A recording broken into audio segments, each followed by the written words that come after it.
Hey, super legends, superheroes, and superstars. My name's Dre, and welcome to another episode of Hot Hire 6 and 7 Figure Coaches on Fire.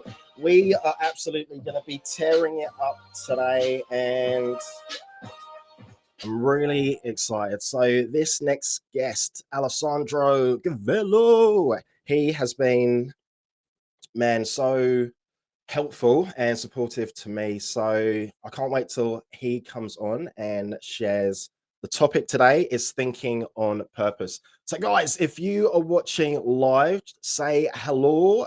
And if you're watching the replay, you know what to do. Hashtag replay. We are live on LinkedIn and live on Facebook. And also, my challenge, Breaking Bad, a 7-day lab, kicks off on Monday. So if you want to be in it to win it, drop me a DM and I will share the details with you. All right, so I want to give a big, massive, humongous warm welcome to my main man, Alessandro Gavello. Ladies and gentlemen, good morning. Say good morning, Vietnam. That was a good one. I love that. It's a great movie. I loved it. Hey, Dre, how you doing? I am absolutely amazing. How are you? I am outstandingly great. Thank you very much for asking. Yeah, no, it's thinking about what to answer and how to do it just already makes your brain getting all juiced up. How cool is that? That is very cool. Before we get into the topic, do you want to tell us a little bit about yourself and what you do? Absolutely. I'm 48 years old, in case you were wondering. I look very, very young, and people tell us, "Oh my God, you look like you are just almost 47." I say, "No, no, I'm 48." That's amazing. And this is something that happened 48 years ago. You know, I was born in Italy, and I decided that it was a cool thing to do, and so I did it. So there is plenty of things that I could tell about myself. One of the things that I like to do the most is I have a passion for teaching. I really have a passion for some reasons. I practiced martial arts for 20 years when I was very, very, very young. Well, young enough, younger, let's say that. And one of the things that we were doing was, just passing the knowledge that we were gathering and pass it to the youngest people in the craft, not really the youngest by age. And I found myself as 14 years old just teaching people. And I was noticing that the master was passing to me lots and lots and lots of people that for some reasons couldn't learn from others, but they could learn from me. So I started to notice that, oh my God, there is something. I really love passing my knowledge, what I know. I really love teaching as many people as possible. And for some reasons, it looks like I can do it very well. People are actually learning from me. Maybe they're not learning from others. So I decided to become a teacher in physical education. And then in that occasion, I met people that were doing street performances. So I started to go on stilts and doing fire breathing and acrobatics. Yeah, I know. So I decided that I like to do that too. So I went to the Moscow Circus School. So to learn how to actually do circus. So Wow. I know. And the funny bit is that I actually decided to go there without speaking Russian. I could read it. I learned how to read the alphabet. At least I knew the difference between the name of a station, and they have the underground system there. It's one of the most beautiful in the world. So at least I could learn how to read the sign where actually my station was, my stop was, and not confuse it with toilets. So because toilets would be everywhere, so I wouldn't know when to get off the train. So, but I didn't know the address of my hostel. I didn't know the address of the school. I just went there without speaking Russian. I remember I was at the airport, and they actually do kind of like clients hunting, all the taxi drivers there. So they throw themselves at you, and and then I chose one. I don't know. I don't remember how. And this person was actually a very cool guy. And I just knew that the hostel was close to the Dynamo Stadium. That's it. That was it.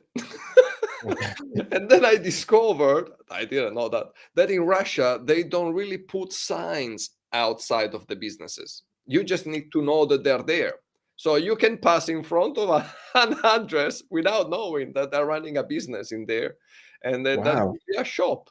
But you don't know because it's inside of a building with no freaking sign. So anyway, we started to ask people. It was winter time, and not many people were out there in nighttime. So we, just 2 or 3 people, we started to ask. Well, he asked. I didn't speak Russian, and then all of a sudden I called a person. And I said, a friend of mine, look, you can speak Russian and you have been here before. Do you remember the address of this place? And he said, no. Okay, can you speak to the taxi driver so you can tell him that you don't remember the address, but you know where it was roughly? So between him and in Italy and Moscow, 10 in the nighttime, it was snowing, it was freaking cold, minus 25. Oh, Eventually we managed to find the place. That was actually a very great adventure. So, and then I decided, I read a book. The book, I read it in Italian, but I have it here in English. Using Your Brain for a Change, from Richard Bandler. 20 years ago, I read this book and I started to wonder and ponder, can we actually use our brain with purpose, on purpose? That was something that I never thought of possible. For some reasons, I just thought my thoughts just are appearing. They just happen. There is nothing I can do, and I just need to pray that today I'm going to have good ones. And then I actually discovered and learned that I can make the action of thinking is actually an active action. It's something that we can do and control. And love that that. just blew my mind. I know. More than 20 years ago. Look at that. Wow. So that's my very interesting story I for you. love that. Thank you. Thank you for sharing. I can't believe that you can go somewhere and like a business just doesn't have like a sign and I I'm know. I back know. then, would they have had, like mobile phones where Well, where you get the yeah. maps on the mobile phone? No, not yet. No smartphones yet. We're talking about the year 2002. So no smartphones yet. Mobile phones, but not Yeah. smartphone yet, as far as I can remember. And that was interesting. In the same building where I actually was staying, the hostel, and this was the hostel that was used by all the foreigners, students like me that were going to the Moscow Circus School, and by the same students, the Russian students that they were living there. And that building shared part of his space with a business that was Mhm. about heating system and aircon systems. But nobody knew it was there for the simple reason there was no freaking sign outside. I passed in front of a school once and I knew it was a school because the bell rang and the kids got out, but there was no sign. So what is this?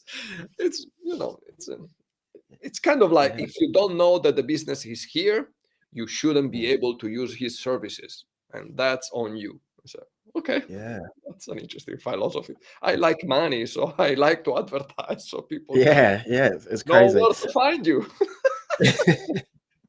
All right, Alessandro, do you want to I am interested to dive deep into thinking on purpose and yeah, can you talk to us about that? So I'm really excited. Absolutely, absolutely. As I said, it started 20 years ago with this book, Using Your Brain for a Change. That's actually a very interesting title. I love the fact that you can. I remember one of my teachers, John Laval. He works with Richard Bandler. Richard Bandler is the co-inventor of neuro-linguistic programming, by the way. And he was telling us a story about the fact that he was on the plane reading this book, and a friend of his was just sitting close by. And this friend is looking at him, looking at the book, and said, "What are you reading?" And he's just, as the smart ass that he is, and, a book. Okay. And what's the title of the book? It's Using Your Brain for a Change. Okay. I'm sorry. What's the title? It's Using Your Brain for a change, you know. So I love the fact that you can just put different kind of meaning behind whatever you're thinking and saying, just by using certain words, or eventually just by putting the attention on certain words and not on others. And that's one of the key points, you see, because I could dive straight into how we do the action of thinking. You know, there are plenty of ways. They discovered, well, the inventors of neuro-linguistic programming, they discovered that it's not really about what we think, but how we do the action of thinking that makes a big difference. For example, if you think about a situation where people feel out of control, and the typical situation is when people have a phobia, you know, it can be a phobia of any kind. And when you find yourself in that situation, it's not just something that you're not sure if you have or you don't have. Either you have it or you don't have it. You know, if you think about a phobia, I don't know, about heights, I was telling you about my experience in this park with my daughter. She really wanted to go, and we have this park here in Adelaide. And I don't have a phobia of heights, so in this case, doesn't really completely apply there. But I was quite scared because even if I've done circus and I work at maybe 8 meters up in the air, for some reasons, it's not something that I've never been a passionate of, you know, just saying going up in the air and perform. And it's 8 meters, 10 meters, 12 meters up in the air. I look down, the floor looks very, very far away. Still, I do it. I enjoy myself, putting myself into a situation and still manage a way to go through it. And that requires an interesting strategy that I eventually later on can share with our audience. I was talking about phobias. A phobia is not something that you can kind of have. You see, a person that has a phobic attack or is living into that situation, phobia of closed space, for example, phobia of needles, phobia of spiders, phobia of heights, or whatever it is, when it happens, it happens. You can't fake it. It happens. You know, the person is changing color, the pupils are just changing size. It's, you know, lips are not in the same size, a different color. They start to sweat. It's something that you can tell, for fuck's sake, something is actually happening, you know? Yeah. The fact is that most of the time, when I had to deal with people, for example, here in Australia, we had great examples of spiders. They are not all deadly, but a few are. Still, you know, a person that is phobic, in this case, that is living inside of their brain with so much intensity that, you know, that they make huge pictures about huge spiders jumping on them. It's not the spider that is actually making them feel like that. Is what they are doing with their brain. There are two things that we need to keep in mind. For example, that the danger is in the object, but the fear is in our head. We produce it. And when it becomes a phobic process is when we go beyond what we can actually manage. Our brain is designed to move in directions. It's up to us to make sure that we direct our brain towards what's going to be useful for us instead of what is just going to put us in a bad spot. When I had my clients here in person, I remember, now I mainly do it via Zoom, but when I was seeing clients in person, I was talking about them and I said, "Oh, so tell me more about, you know, so if there was a spider here, what would happen?" There was no spider, but just the idea that there could have been a spider close to them, they were jumping off the couch, the chair. It was unreal. And I said, "You see, there is no spider whatsoever, but it's the idea of the spider. Tell me, how do you do it?" And they were describing this lady. She came here with a friend of hers. So yesterday, we were in the car. Thank God I was with her. There was a spider that moved up there. She was driving, and all of a sudden she let go the steering wheel. She let go everything. She was going, and the friend noticed that. She grabbed the steering wheel and kept the car in the Whoa. industry. I mean, yes. So as I said, it's not something that you can say I'm kind of afraid. If you are phobic about something, if you do this action of being phobic, because that's what we do, which you do, Mm. it's not something you switch off or you kind of say it happens. So how does this happen? Because for her, it's not about the spider, but it's about the idea of the spiders. Lots of people that are phobic about enclosed space, it's because they start to make all kind of movies about what could happen, what's happening to Yeah. them, onto them, inside of them, around them, and that all of a sudden everything is just very, very scary. I Mm. ask her, look, let's imagine that I'm going to take your spot so that you can go on holiday from your problem. How do I do it? And she was, what do you mean? Well, imagine that you hire me, to give you the opportunity to be free of your problem so that you can have a holiday from it. But the only catch is that you need to teach me how to do it. And so, oh, okay. So, how do you decide to have a phobic reaction? Like that. Yeah. And she said, well, I don't really decide it. Okay, so at a certain point, something needs to happen. And so, yeah, well, when I think about a spider, she was describing, I see this huge, big thing that is just above here, that is literally jumping on me. And I Mm. said, wow, if I was imagining a huge thing this big, that is at this distance from me, that is jumping on me, I would shit in my pants too. I mean, that's Amazing. just, I mean, add to that the fact that once we start to think in a certain way, we start to feel in a certain way. Because the fact is, she couldn't, in that very moment, separate quickly enough what was imagining and what was happening. For her, it was exactly the same thing. She was imagining this.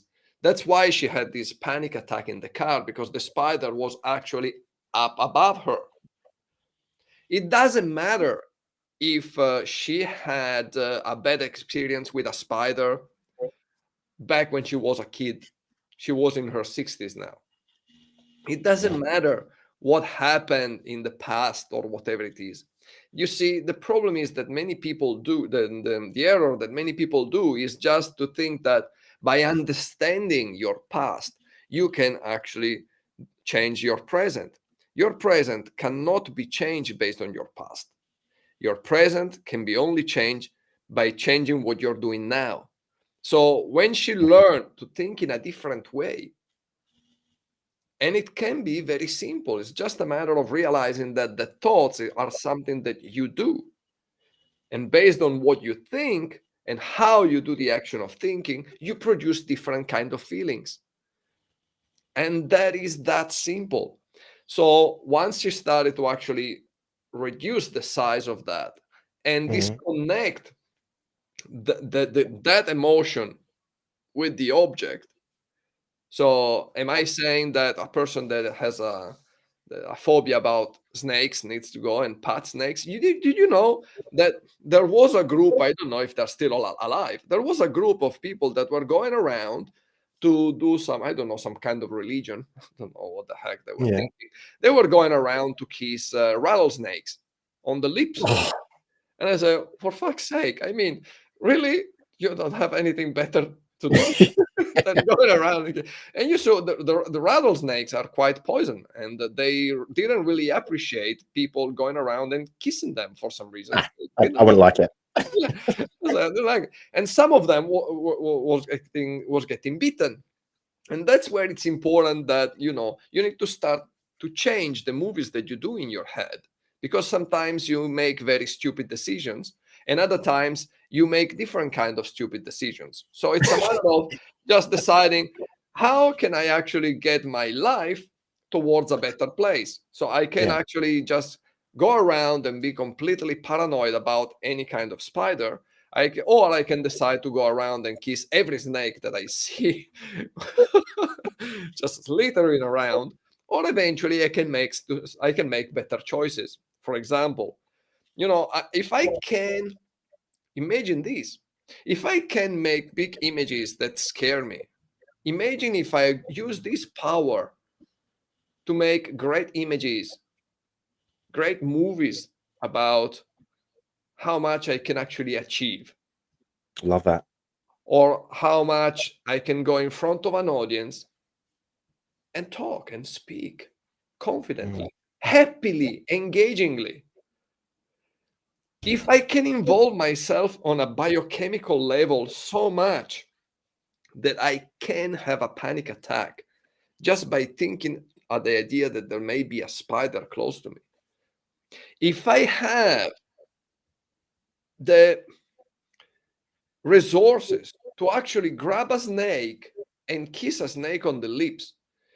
Now imagine, instead of using it for that I mean, as a behavior, I think there are smarter choices. I use Yes. that capacity to do what? To grab the opportunity, to have the spirit to actually grab the opportunity and going for it. And the opportunity could be something smarter than kissing a freaking very poisonous snake. It could be something like, say, that something special to the special person, and it doesn't have to be anything particularly big. It could just be, I love you. And maybe something that we don't feel comfortable about doing.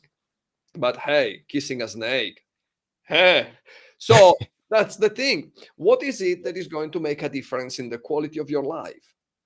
Lots of times we spend, how often does it happen that you find yourself at the end of the day, maybe not you, Dre, but I know that sometimes I do have days that I've accomplished a lot, I've done a lot. Other times I didn't for some reasons. And I look back and I say, of all the things I've done today, what are the very important stones? The very important stones that really changed my life, or that at least the ones that made me getting closer to what I want to achieve. Love that. And I want to achieve could be just having a happier life. So, and that is one thing that I started to explore was, so you're telling me that thoughts don't just happen. We make our thoughts. And one of the basic principles is, yes, we have five senses, and we use these five senses to access the world outside us. So we got wired in such a way that we use the same five sentences. Yes, senses. I know what you mean. I know what you mean. Yeah. I know, but words have power, so it's important to use the right one, or depending what's left. And because I want to be politically correct. So it's just a matter of using what we have available in such a way that we can already use what we have, our five senses. I can do it. Senses. I can. So, for example, how do we think? We think in terms of images. We think in terms of movies. We think in terms of internal dialogue. In terms of sounds, we think in terms of sensations, taste, smell. We think in that way for the simple reason that that's how we make sense of the world around us, and that's how our brain can make sense of what we are thinking and how we do that. That's the funny bit. A few years back, if you were going to see a psychotherapist, have you ever noticed that psychotherapist, if you split it in three words, becomes psychotherapist?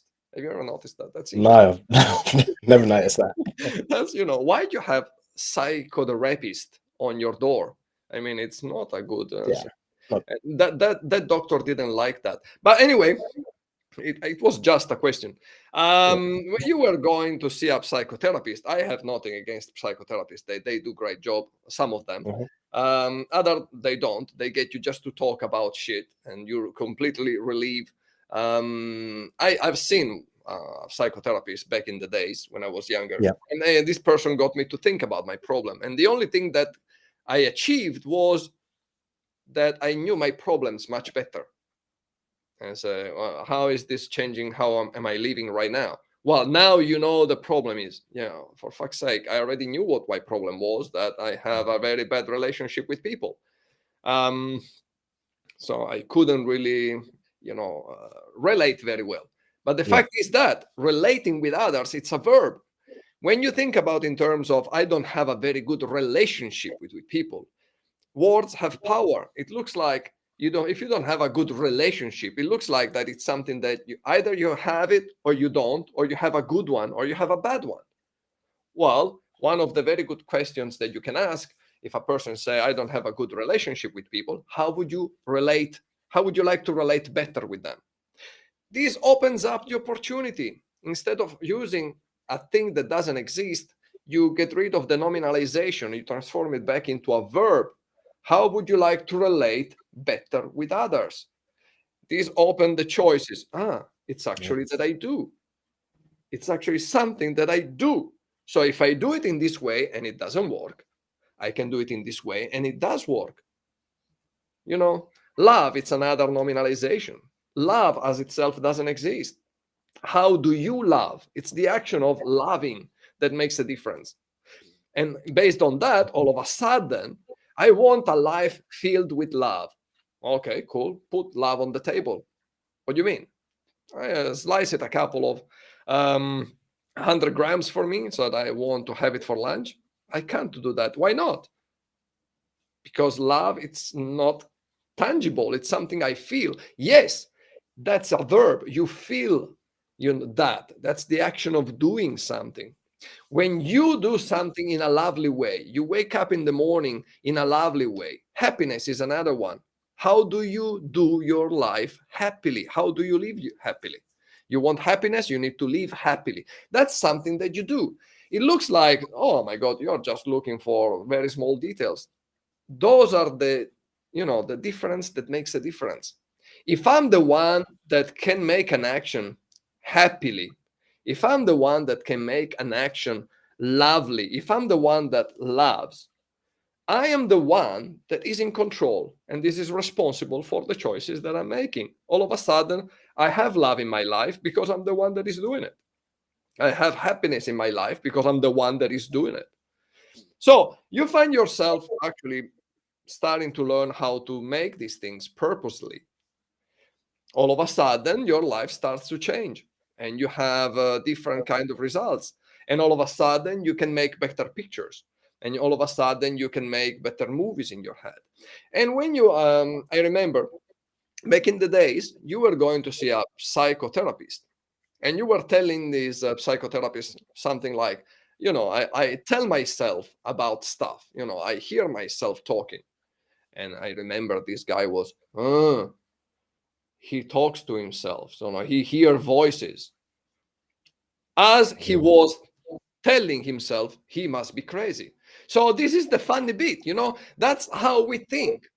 Yeah. The fact is that we are not aware of that sometimes. And then we just hope that the thoughts that we are going to hear or see, or whatever the images that we think, they are going to be good ones. Well, guess what? You can choose. If you don't like them, it's your brain. Think differently. Tell yourself different things. Have you ever noticed that most of the time we feel bad about, something we tell ourselves for the very simple reason that maybe either we hear someone's voice that maybe is using a certain tone of voice, or maybe it's our voice, and we just use a very harsh tone of voice, condescending or very mean, and people are somehow surprised that makes them feel bad. Well, of course, you talk to yourself in a shitty way. Yeah, you said you wanted that joke. Imagine this: a person goes into a bookstore, talk to the person at the counter. The person at the counter is there saying, "How can I help you?" And this is this client Yeah. looks at the person and tell them, I need a book to make friend, piece of shit.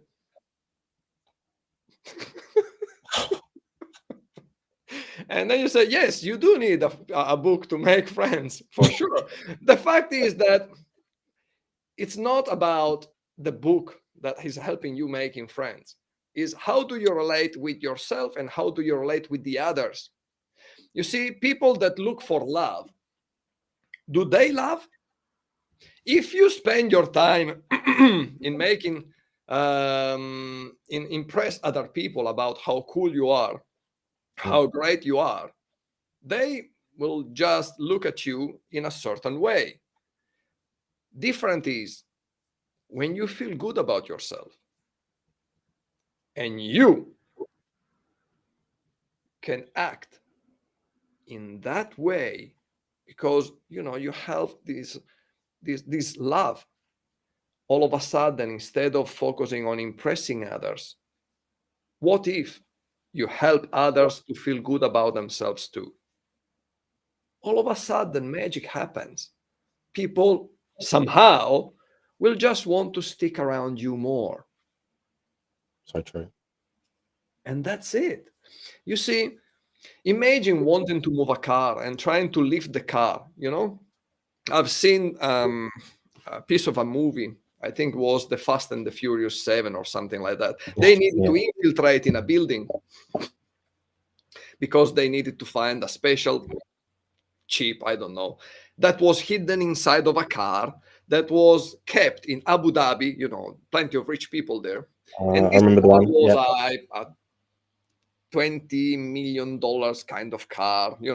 There were just 7 in the world, so something. And this very rich person was keeping this car up at the top of his skyscraper, into a vault there, not using it. And the heroes got the heroes, antiheroes, I don't know how you want to call them. They go in there, oh my God, such a waste. The worst crime of all is to keep a beast into a cage. Now, they need to access the car.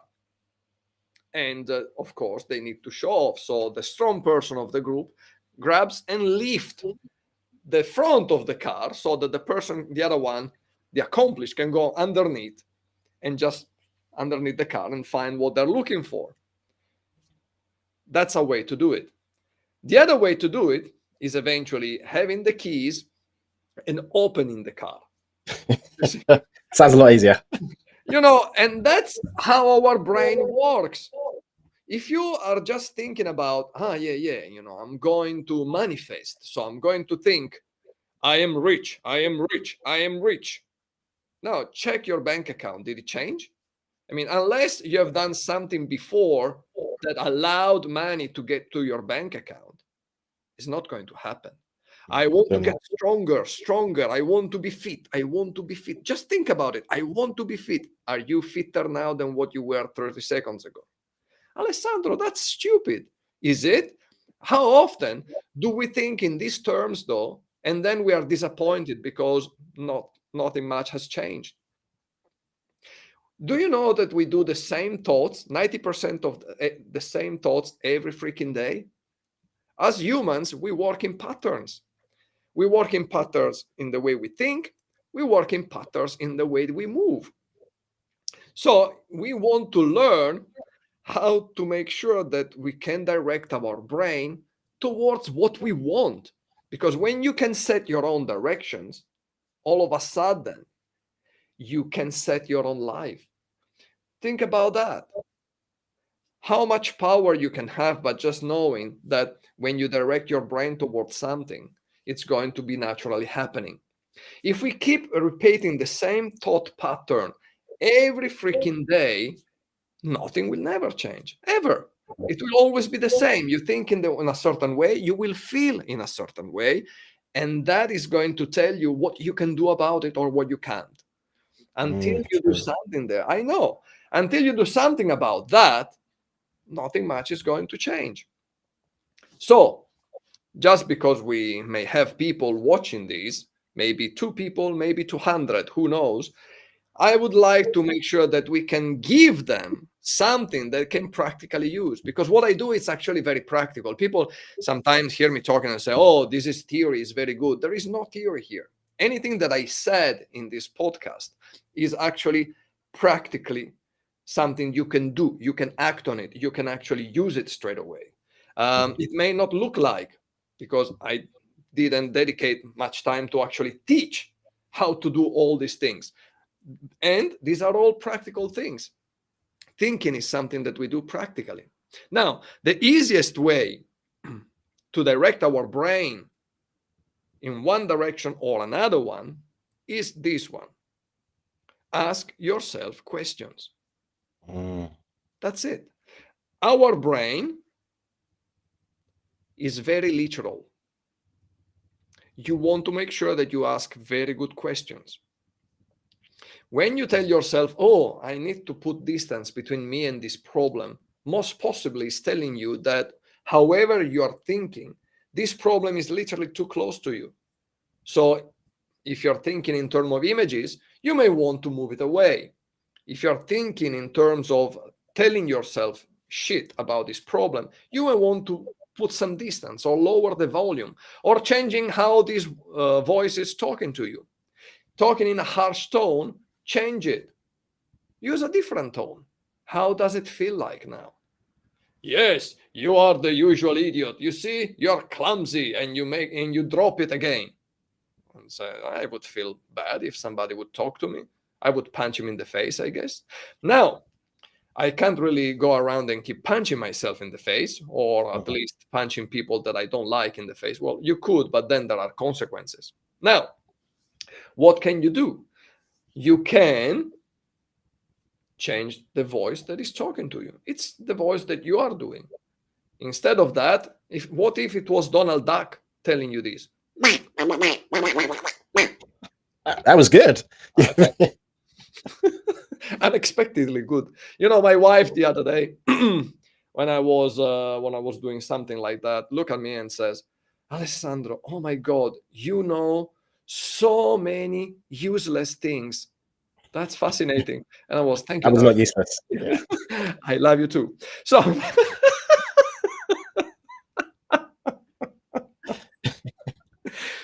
So, you know, I don't know you, but I never freaking understood one word that Donald Duck has ever freaking said, ever, in English or in Italian. It speaks in the same way, and I can't understand a freaking word. So imagine having Donald Duck telling you this. How much do you care about that? Say, mate, what are you talking about? Or Mickey Mouse, what's going on here? Say, you can't take the guy seriously and say, mate, go, thank you. And all of a sudden, you cannot feel in the same way. It's that simple. I love that. It's that simple. So as you practice to do all these kind of things, all of a sudden you realize that the thoughts are something that you do. Because you're doing them, if you want to learn to direct your brain, think about this. We influence each other all the time. All the time. We cannot not influence each other. Our brain cannot not answer a question. Not answer a question. Okay, yeah. When you ask a question, our brain looks for an answer every time. Every time. Even if you don't want to answer eventually straight away or whatever, our brain always looks for an answer. For example, you want an example on how I can influence you or anybody listening now? Very easy. What's the temperature of your right big toe? You kind of unconsciously knew it already, but you were not aware of it. But now that I told you about that, you are checking. Our brain cannot not answer a question. Now, imagine waking up in the morning and wasting this gift by asking yourself, what kind of a shitty day is going to be today? Your brain is going to give you lots of excuses to have the worst day ever. 100%. What if you ask yourself, how can I be better today than yesterday? You see, the power of presuppositions. The question, how can I be better today than yesterday, presupposes the fact that I can be better. It's just a matter of how. So how can I be better today than yesterday? How can I do this faster? How can I make it easier? How can I be more engaging? How can I feel happier? And all of a sudden, your brain is going to highlight so many different opportunities for you to answer this question. It's kind of like, have you ever noticed that when you want to buy a car and you set your mind on a certain model, all of a sudden you find this model of cars every freaking where? And you say, Everywhere. everywhere. And you're kind of like, mate, what happened? Everybody just decided to buy my car?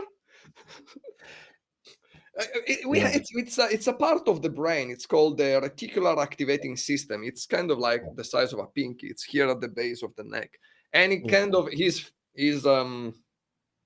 what he does is kind of like a bouncer, deciding who goes in and who doesn't go in. And this is a bouncer for our thoughts.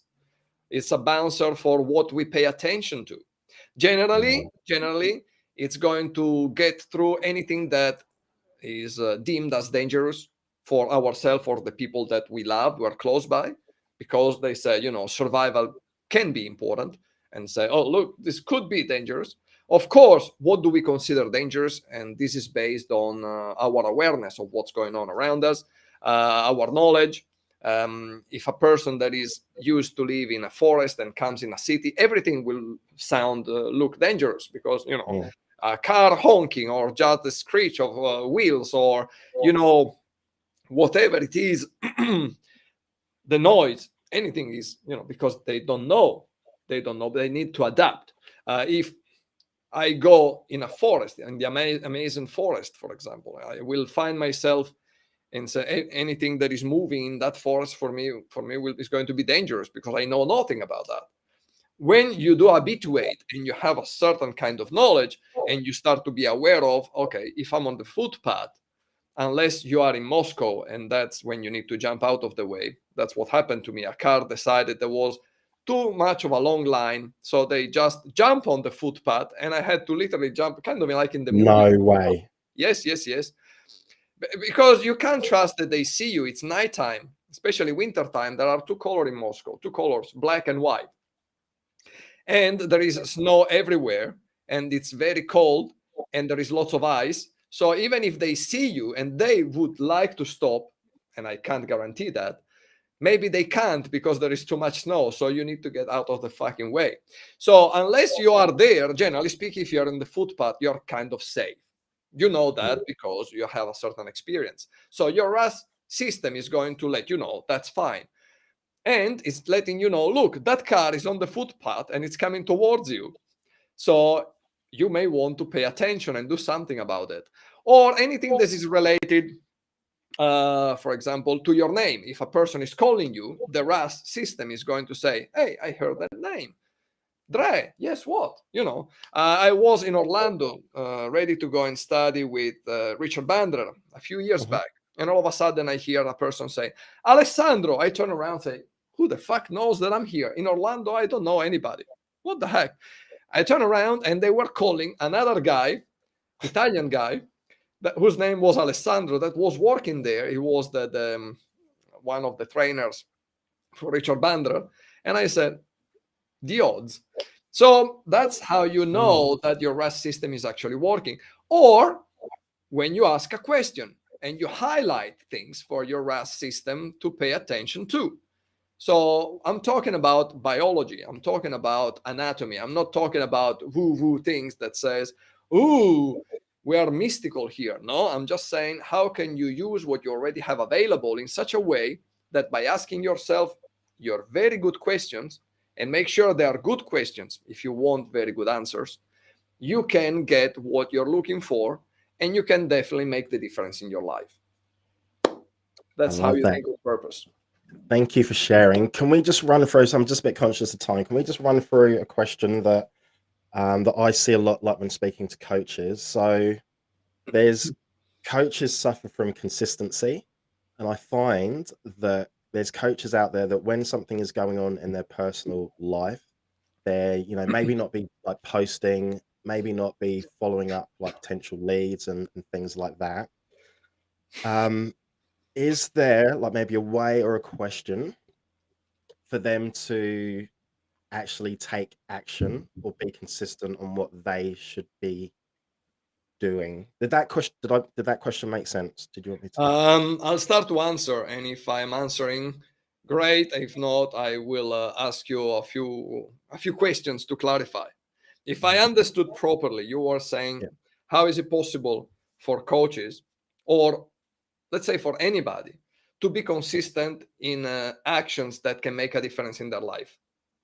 Yes, because a lot of them, the reasons or the excuses is that they've got other things going on in their personal life. So Everybody has yeah, lots of excuses. Everybody has lots of very good reasons. but it's Okay, they don't feel like it. They don't feel like it, like they emotionally don't and like feel like it. Yeah, I absolutely. don't feel like it. So yeah, that's the Okay, so difference. these are actually 3 or 4 different questions. Let's Okay. see how I can answer these in the best way possible. First thing first, is it something that you find engaging, that you find fun, or you're finding something, that non-negotiable? Which words are you using? How are you thinking about this activity? For example, something that I never really enjoy doing was doing my taxes. You get to the end of the financial year. I could do my taxes, but then I just always have something else happening. There is always something else that is happening. And Yeah. say, it's okay, I still have time, because there is always something else. It's okay, it's not that urgent. There is something else that is more urgent. And all of a sudden, then you find yourself dragging these for a few weeks, for a few months, and all of a sudden, oh my god, I didn't do my taxes. There is 1 month left, and I have to still do my taxes. Then you start to call your taxman. I'm very busy. Of course, it's very busy. Can you fit me in? Yeah, well, do you have them ready for tomorrow so I can do? Oh, fuck, I didn't even start yet. Okay, so you go there. Oh my God. So, yes, that's a way to do it. How Mhm. smart is that? Now, you see, the interesting part is, how do we function and how do we work? If we were going to take what I said today and use it, Mhm. for example, how can I have more fun in doing this? How can I Okay. make it more interesting? How can I make this more engaging? How many different ways can I find to make this fun? You ask a question, your brain will have to look for an answer. Um, when we want to set a goal, we want to set a goal in such a way that we link the pleasure to getting closer and closer to your goal. This needs to be an adventure. We are designing certain way. Think about this. Have you ever noticed that when you want to grab a glass of water, the closer you get to the glass of water, the closer you get to the glass of water, the more certainty you are acquiring, and the faster your hand goes, unless you have some kind of movement problems or some kind of, and that is a different thing. There is a method for that as well. But let's Mhm. imagine that we have zero issues and we can just go and grab it. The closer you get, the more precise you're going to be, and the faster you're going to go. The closer you get. The same thing when you want to drink, the closer you get to your mouth, the more precise you know you're going to be, so the faster you can go. So generally, you don't go real quick, then you stop. Generally, you get closer, and the closer you get, the faster you go. It's just Mm. because it's how we are wired. We work in a certain way. Gotcha. If we think about a goal or a result that we want to achieve, just as the goal and the result, at a certain point, you start all pumped, all motivated, ready to go. And then there is a gap between the beginning and the final result. And that gap is, I don't know, hard work. And the gap is going to the gym. And the gap is waking up early in the morning. And the gap is doing the non-negotiable. Oh my God. Okay, I'll do it because, I want the result. And you start. And if you're starting in that way, what's happening? After 3 weeks, 4 weeks, fuck, it's not happening. What the heck? What's going on? And then you look at the calendar and you say, I put this goal for in 3 months I knew it was 3 months. But every day you need to have consistency. Like it's something that there is or there is not. It's a nominalization. You are the one that has to act in a consistent way. You need to do certain action consistently. It's not about, I have no consistency. I am the kind of person that doesn't stick around these things. So we talk about identity now. I'm this kind of person, or I'm not this kind of person. It's just a belief. This is just a belief. Your identity, it's a belief. Do you know what a belief is? It's an idea with a feeling of certainty attached to it. That's a belief. That's it. An idea, you can pick any idea you want. You make a feeling of a certainty, you attach it to that idea, you just created a belief on purpose. That's it. Now, the funny bit is that you think about the idea and you feel the feeling of certainty. Now change the feeling and say, I'm not so sure about it. Is it really true? Once you detach it, the belief disappears. It's that simple.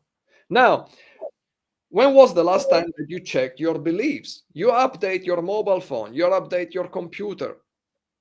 Did you update your beliefs? Do you know that most of our beliefs get created when we are 4, 5, 6, 7 years old? Yeah. That's crazy. a freaking long time ago. Do they work for you? Because if they don't, you may want to start to change them. So, in the same way that your hand gets faster the closer you get to the glass of water, you want to create the same principle for your goals. You want to put down and have a calendar and say, for example, I had a client, he wanted to write at the beginning 1 song every week. Okay. And then all of a sudden he started, I said, are you sure that's how you want to organize your goal? And say, yeah, I'm sure. I say, okay. Sometimes people need to check what works and what doesn't in person so that they know that you are telling them something that is useful. Say, that's fine. You give it a go. At a certain point, he found himself, because things happen, life happens. He couldn't finish a song in 1 week. Then it took him 2 weeks. Then he started to dislike this idea of writing a song every week. Yeah. And then all of a sudden gave up. And I said, before giving up, you remember that I asked you if you were sure that this was the best way? Say, I remember that. And then you insisted. Yes. Now I'll give you a strategy. You don't have to use it, but you can if you want to. Now, do it for 6 months and see how it goes. Now, in a year, we have 52 weeks. That makes 26 weeks, roughly 26 in 6 months, roughly. Okay. Yes, great. So 26 weeks. This means for you, if you want to keep tab, is 26 songs. Give yourself some space and say, instead of focusing in producing 26 songs, just hear me out. How about you give yourself 6 months to produce 22 songs? 22. And you give these 4 other songs, it's okay. Because sometimes you can write 2 songs in a week. It is possible. And other times, things happen. And all of a sudden, you find yourself struggling. And when we find ourselves struggling, if we are putting ourselves in a space that is too tight, because you want use stress, useful stress is great because it gets you moving. But when it becomes too much and you go over the usefulness, it becomes something that just hinders you. And sometimes you change chemically and you see what is the fucking point in keep doing it, because I cannot do what I said that I was going to do. So everything is worthless. And when you find yourself in that situation, that's one of the worst situations you can find yourself, because you just let go and you give up and say, no, it's just too much. What I said, it's impossible. By the way, if you want to know about how to get, I don't get paid for these books, but The Art of Impossible by Stephen Kotler. These Yes, awesome book. a great book. I had it the audiobook, and then I listen to the audiobook, I do exercises, and then I couldn't exercise. I was just coming back here, stopping, going back, listening again, stopping, going back, and then writing stuff. And I said, I can't live like that. I'm not exercising. So how can we do it? You want to look forward to your next opportunity to get closer to your goal. Think about this. When you're thirsty, you don't think about the fact that you need to organize your arm and to move your muscles and to send the signal and to move there. Because if you focus on that, it becomes freaking complicated. What you focus on, the fact that you're thirsty. And every centimeter your hand is getting closer to the glass of water, and the closer the glass of water is getting to your mouth, you start to prepare your mouth to drink it.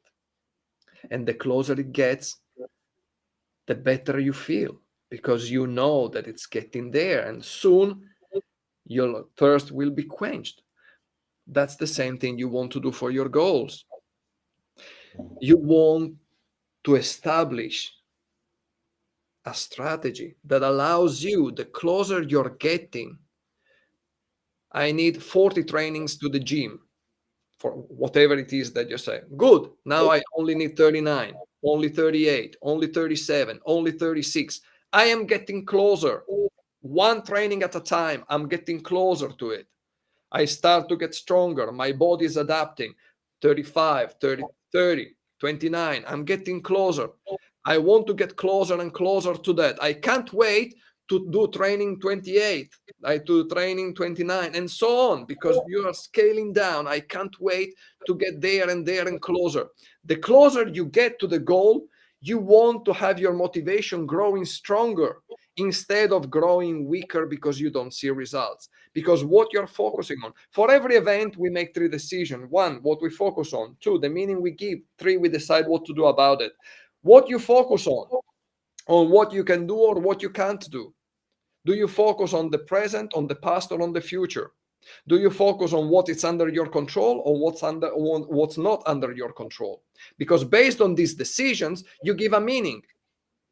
And that meaning is going to make the big difference to you. What is happening? This person is talking to me in a certain way, is an asshole, or this person talks to me in this way because he wants me to improve. That's, you give the meaning. Based on what you focus on, you will give a certain meaning or another one. And based on that, you will act. I'm going to do this. I'm going to listen to what Alessandro is saying. I'm going to get coached by Dre. I'm going to make a decision that is going to change my life. And this, in 12 months' time, is going to make the big difference in which kind of life I have now and the life that I'm going to have that I really want to achieve, because I'm making the right decisions, because I'm focusing on what I can control. I focus on the present, looking towards the future to make it better and better every day, because I focus on what I can do and what I can learn. You see, most of the time, our limitation is not about what we can or what we can't do, but about what we never thought of doing. And that's why having a coach can make the biggest difference in your life. Boom, shake the room. Somebody call Rocky, because that was an absolute knockout. Alessandro, I just want to say thank you very much. How can people get hold of you? What's the best way? Best way, I'm on Facebook, Alessandro Gavello. That's my name and surname. You can find me there. There is my beautiful picture there, so they can recognize me. I have a group, the Peak Performance Collective. It's all about, sharing strategies and ways to actually get your brain to work for you, so that you produce the right chemical inside of you that you can attach to the activities that you like, and all of a sudden, even the ones that you don't like, you start to enjoy. So you do them enjoyingly and happily. And that's what can change your life for the best. I love that. So this episode is going to be uploaded to all the audio podcast platforms, plus the Spotify. I absolutely love that. So if you're not checking out the video podcasts on Spotify, definitely check them out. They're absolute fire. And very last question, Alessandro, do you have a dad joke? Do you have something inspirational, something motivational, something empowering, something of value that you'd like to leave us with? Oh, well, I have a dad joke. How do you get a blind person to see? Well, usually by boat. That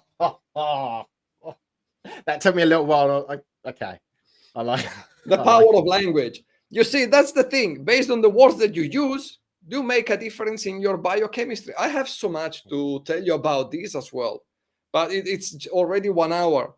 I told you will have to stop me. There is so many things to say, man.